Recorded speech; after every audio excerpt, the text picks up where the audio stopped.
오늘도 성령 충만을 사모하여 새벽을 깨우며 기도의 자리에 나오신 모든 태양의 가족들을 환영하고 축복합니다. 사랑과 은혜가 풍성하신 하나님 아버지, 오늘도 새날을 허락하시고 하나님의 영광을 위하여 살아가게 하심을 진심으로 감사드립니다. 날마다 베풀어 주시는 하나님의 사랑과 은혜 안에서 기쁘고 감사한 삶을 살아가게 하옵소서. 날마다 말씀 앞에 겸손히 신앙과 믿음을 점검하게 하시고 예수 그리스도 안에서 풍성한 분량에 이르기까지 자라가게 하옵소서. 시냇가에 심은 나무가 철을 따라 열매를 맺는 것처럼 우리 삶의 구석구석에서 믿음의 열매를 잘 맺게 하옵소서. 이 땅에 우리의 눈을 현혹시키는 모든 유혹과 믿음의 길을 벗어나게 만드는 욕망과 싸우게 하옵소서. 오직 성령의 능력으로 진리와 생명의 길을 달려가는 믿음의 백성들 다 되게 하옵소서. 오늘은 새벽기도를 마치고 고사님들을 중심으로 교회 김장을 하려고 합니다. 다치거나 아프지 않도록 지켜주시고 김장을 잘 하여서 식탁의 교제가 풍성하게 하옵소서.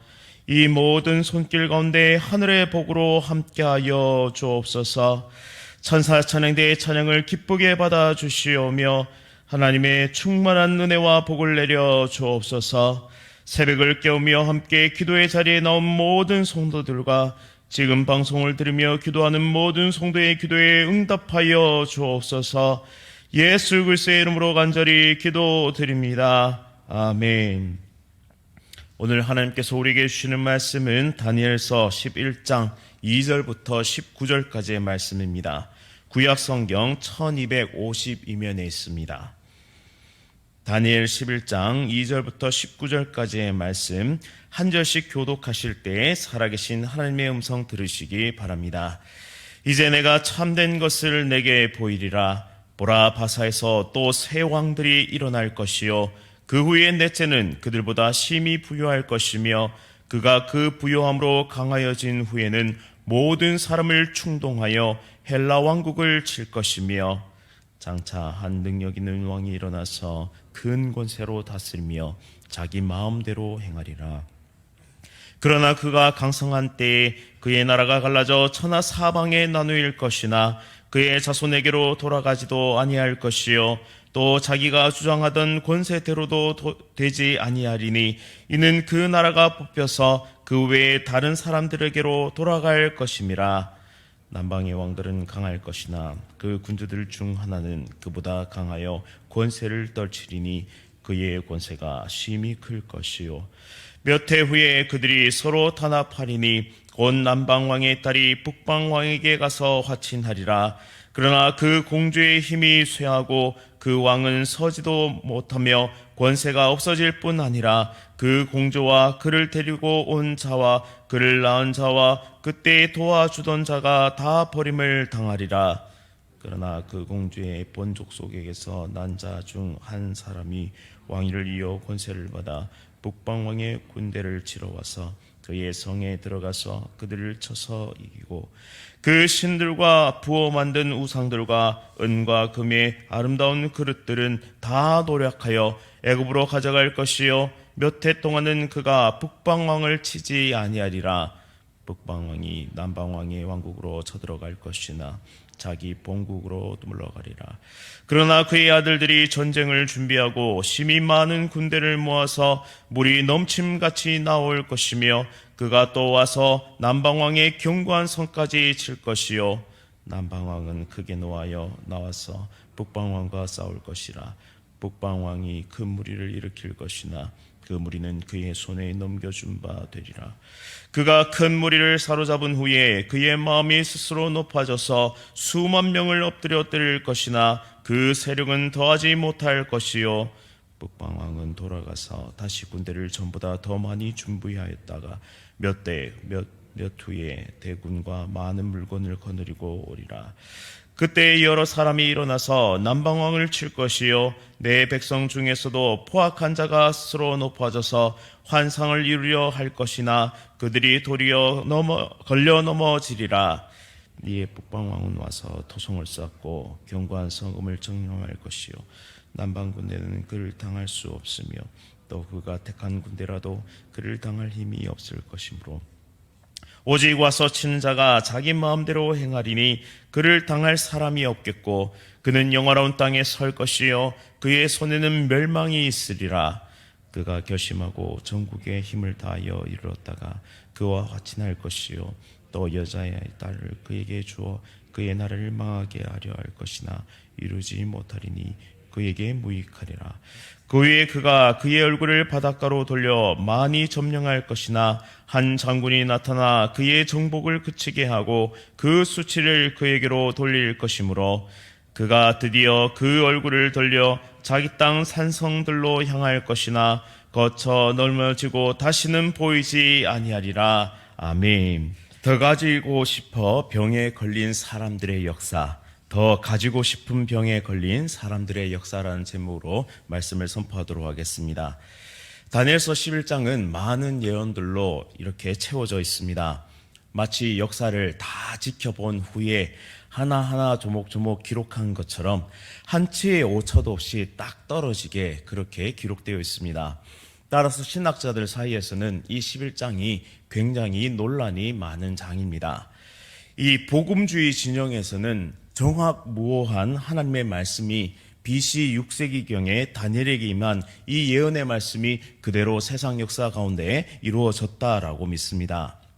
하지만 이 반대 진영에서는 너무나 정확해도 너무나 정확해서 이것은 후대 사람이 역사를 다 보고 나서 다 알고 나서 기록한 다음에 하나님께서 주신 예언의 말씀처럼 성경 가운데 끼워 놓은 것이다 라고 주장하기도 합니다. 그런데 우리는 이 말씀이 정확무오한 하나님의 말씀임을 믿습니다. 정확해도 너무나 정확하게 맞아 떨어질 수밖에 없는 이유는 하나님께서 이 세상 역사를 주관하고 계시기 때문입니다. 본문 2장 말씀에 보시면 바사의 새 왕이 일어날 것을 예언하고 있습니다. 그리고 그 후에 넷째는 그들보다 심히 부유해질 것이다. 그리고 그가 그 부유함으로 강해진 후에는 모든 사람을 충동해서 헬라 제국을 치게 될 것이다 라고 예언하고 있습니다. 이 네 번째 왕은 바로 에스더서, 우리가 알고 있는 그 에스더서에 등장하는 아하수에로 왕을 뜻합니다. 앞선 세 왕과는 비교할 수 없는 엄청난 부를 누렸던 그는 100만 대군을 불러일으킵니다. 그리고 그 군대는 바로 헬라 제국을 침공하게 되죠. 영화 300에서 등장하는 페르시아의 크세르크세스크가 바로 이 성경에서 등장하는 아하수에로 왕입니다. 이 아하수에로가 100만 대군을 일으켜서 시작한 전쟁은 결국 패배로 끝나게 됩니다. 이 계기로 페르시아는 온 힘을 다해서 군대를 일으켰기 때문에 국력이 기울기 시작합니다. 대규모의 이 물량 공세로 쳐들어온 페르시아를 잘 막아내었던 헬라 제국은 이후에 패권을 거머쥐게 됩니다. 본문 3절에 등장하는 능력 있는 왕은 알렉산더 대왕을 뜻하는데요. 이 알렉산더 대왕은 정복 전쟁을 통해서 영토를 광활하게 확장하였습니다. 그는 전쟁에 능했고 많은 전쟁에서 대승을 거두었습니다. 그런데 인도를 공격했다가 그만 날아온 화살에 부상을 입게 되었고 말라리아에 걸려서 33세의 젊은 나이에 죽게 됩니다. 그에게는 배다른 아들 둘이 있었는데요. 그의 유언은 아들 중에 하나에게 왕권을 물려주라는 것이 아니라 가장 강한 자에게 왕권을 물려주라고 유언을 남깁니다. 이로 인해 헬라 제국은 왕권을 차지하기 위해서 온갖 권모술수가 난무하게 되죠. 먼저는 알렉산더의 두 아들이 이 독살에 의해서 또 죽임을 당하게 되고 아내와 왕가의 운명도 죽음으로 전멸하게 됩니다. 따라서 헬라 제국은 4명의 권력자들에게 분열되게 됩니다. 본문 5절과 6절에 보시면 남방왕과 북방왕이 등장하게 되는데요. 남방은 포톨레마이오스 왕조고 북방은 셀레우코스 왕조입니다. 둘은 항상 싸웠고 항상 속였고 항상 서로를 죽이기 위해서 안달이 나 있었습니다. 그래서 화친을 위해서 남방의 포톨레마이오스 왕조가 공주를 셀루코스 이 왕가에 시집을 보내게 됩니다. 그러나 그 평화는 오래 존속하지 못했고 끝내는 프톨레마이오스 왕조가 승리하면서 막을 내리게 됩니다. 그리고 이후에 나타나는 7절부터 20절까지 말씀 보시면 엎치락 뒤치락 하면서 전쟁이 끊이지 않는 모습을 보게 됩니다. 우리는 이 세상의 역사 또한 하나님의 이 예언의 말씀이 그대로 이루어지는 것을 보면서 한 가지 중요한 사실을 깨닫게 되는데요. 바로 인생이 가지고 있는 민낯을 보게 된다는 사실입니다. 그것은 바로 욕심의 역사, 곧 탐욕의 역사를 통해 인간은 끊임없이 가지고 싶어하는 그런 욕망에, 끊임없이 가지고 싶어하는 그런 질병에 걸려 있다라는 사실을 우리는 발견하게 됩니다. 앞서 살펴본 아하수에로 왕 크세르크세크는 새 왕들, 자신보다 앞섰던 새 왕들에 비교할 수 없을 만큼의 부와 권력을 누리고 있었습니다. 그런데 100만 대군을 일으켜서 이 헬라 제국을 침공했던 것은 그에게 무엇이 부족하였기에 이런 다른 나라를 침공하였을까요? 또 그 뒤에 일어난 헬라 제국의 알렉산더 대왕은 마치 세상의 모든 영토를 다 자신의 것으로 만들고 싶어 하는 것처럼 인도까지 원정을 나가야 했을까요? 그에게 무엇이 부족했기 때문에, 무엇이 그를 끝없는 이 죽음의 길로 몰고 가야만 했을까요? 그 길이 죽는 길인 줄도 모르고 그의 삶을 이끌어 갔을까요? 이처럼 인간은 부요함을 추구합니다.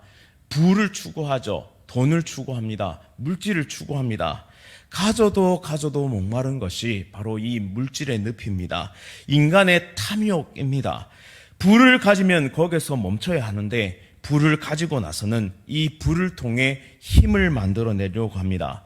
이 힘을 추구하고 힘을 만들어낸 뒤에는 그것을 기반으로 다시 더 많은 부를 축적하려고 사람은 이 끊임없는 욕망의 수레바퀴 속에서 벗어나지 못한 채 인생을 허비하다가 죽음에 이르게 되죠.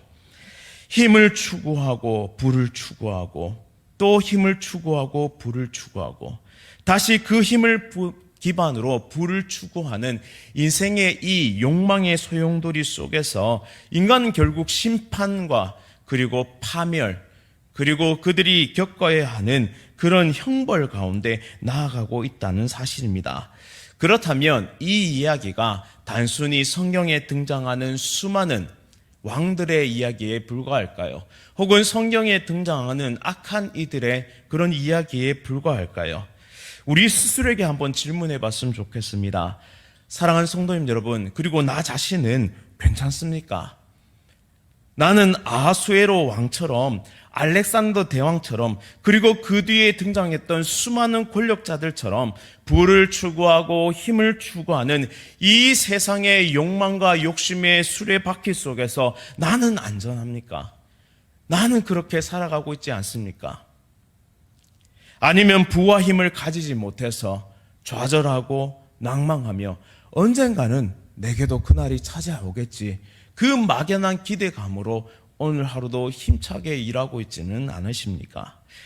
인간의 역사는 더 가지고 싶어하는 질병에 걸린 사람들의 역사라고 저는 정의해 보고 싶습니다. 욕망과 욕심을 추구하는 것은 영적인 질병이기 때문입니다.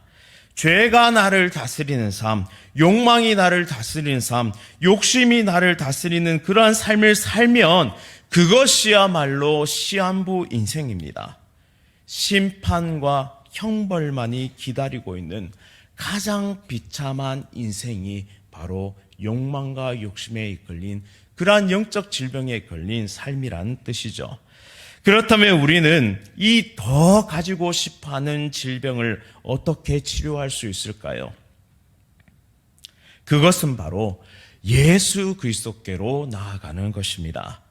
예수님께서 이 땅에 성육신 하시고 수많은 병자들이 예수님께로 나왔습니다.